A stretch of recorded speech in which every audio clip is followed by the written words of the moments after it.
This the TempahZone podcast. I'm gonna have to talk about Mr. Tekashi 6ix9ine, or as I like to call him, Tekashi Granola Ball. Now, I call him Tekashi Granola Ball simply because he has Kashi in his name. There's no deeper meaning behind the name Tekashi Granola Ball. I just like to call him that. But he's in some shit, man. It's a wrap for 6ix9ine. I don't know how much time 6ix9ine's facing, but that man is gonna be in prison for some time, all right? Now, according to Page 6, rapper 6ix9ine has been transferred from a federal jail in Brooklyn Wednesday night amid threats to its life. The rapper, whose name is Daniel Hernandez, was removed from the Metropolitan Detention Center in Sunset Park, where he was placed following his Sunday arrest, despite that he was a target of gangbangers who wanted to super violate him. Now, mainly, he's in prison for racketeering charges. He moved out of the general population to another facility, which may mean that he snitched. I don't think he did. And if he did, so what? He's trying to get out. He's trying to do what he's got to do. Can you blame him? Like, you know, these are street rules here. Like, if he wants to snitch, like, you know, go for it. And, you know, people do these things all the time, man. Like, people out here fighting for their lives, man.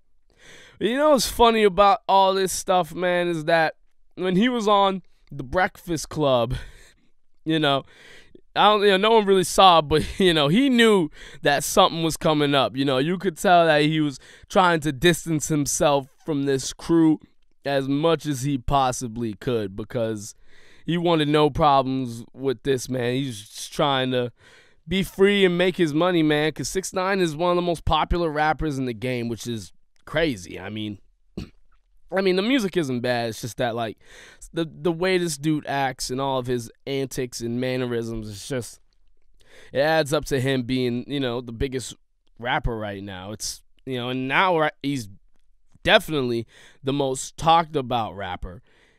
And another thing that's crazy about this is that with this being the case, him being in prison, it's just going to make him even more of a target. And that's already happened. I mean, he had his lip busted, and in that mugshot, it showed, and whew, it's just looking really bad for Mr. 6ix9ine. Now, he's been in a lot of trouble recently. He was driving without a license a couple of months ago. He was on probation for 4 years with 1,000 hours of community service for his sexual misconduct charges.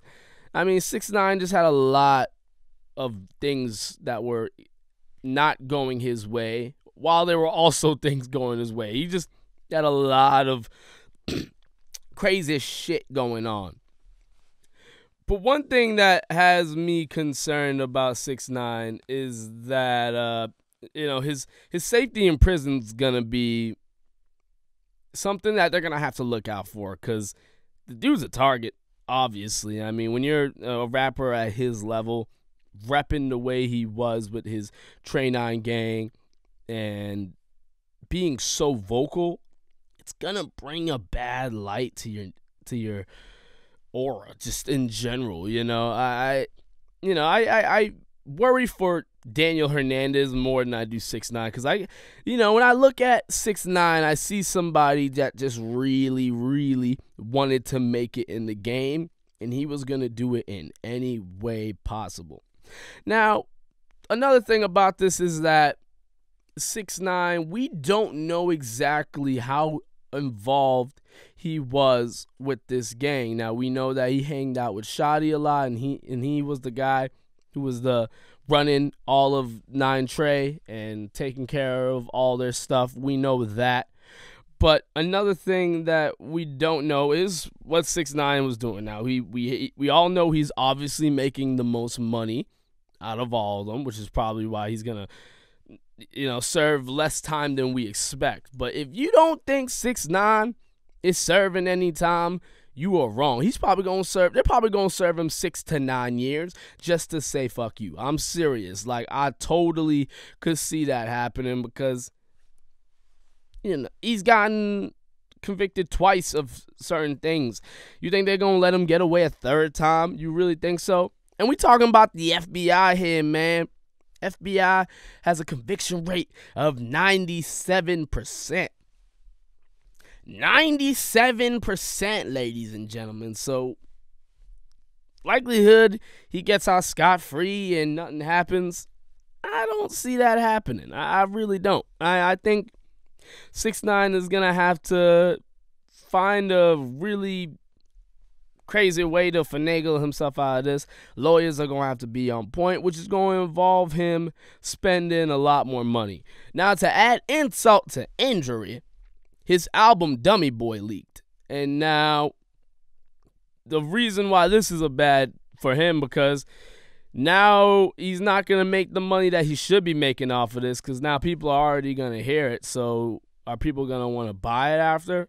Well, potentially. I mean, if it's not on streaming services and people want to consume their music via that, then he'll be okay. Because, like me personally, I'm not going to listen to Dummy Boy unless it's on Spotify or Apple Music, something that I use. So I'm assuming that there will be other people who are the same way. But 6ix9ine is just such a fascinating figure. It's just so many ways to talk about this dude. I mean, like, the shooting at the Barclays Center, his beef with Casanova, I mean, his beef with Trippie Redd. He's got things going all over the place for him. It's almost like everything just built up so much and just exploded everywhere. I mean, this dude had a shooting at a music video set with Kanye and Nicki Minaj. There's just so many things going on with Mr. Tekashi 6ix9ine. And you wonder, well, let's look at it this way. There's only two ways that this shit was going to play out for him. He's going to end up dead or in prison, because he was just playing a dirty game, man. And like I said, I really don't think 6ix9ine was really about that life. And it's really unfortunate to see, because a dude like this, man, it's just sad, People out here are just doing whatever it takes to get likes and streams and notoriety and some clout, man. I really think 6ix9ine was just some kid who wanted to get on, knew that he had to do some things that he didn't want to do. Well, in his eyes, he had to do things that he didn't want to do. It worked. It was successful. But at the same time, it wasn't, because there's no career for him if he's going to be in jail for 10 years. You think people are going to care 10 years from now? I don't think so. I mean, I really don't think people are going to care in 10 years. And it could be longer than that. His sentence could be even longer than that. It could be 15 years. It could be 20 years. We don't know how involved 6ix9ine was. He could have been funding this whole group, could have been participating in these criminal acts with this group.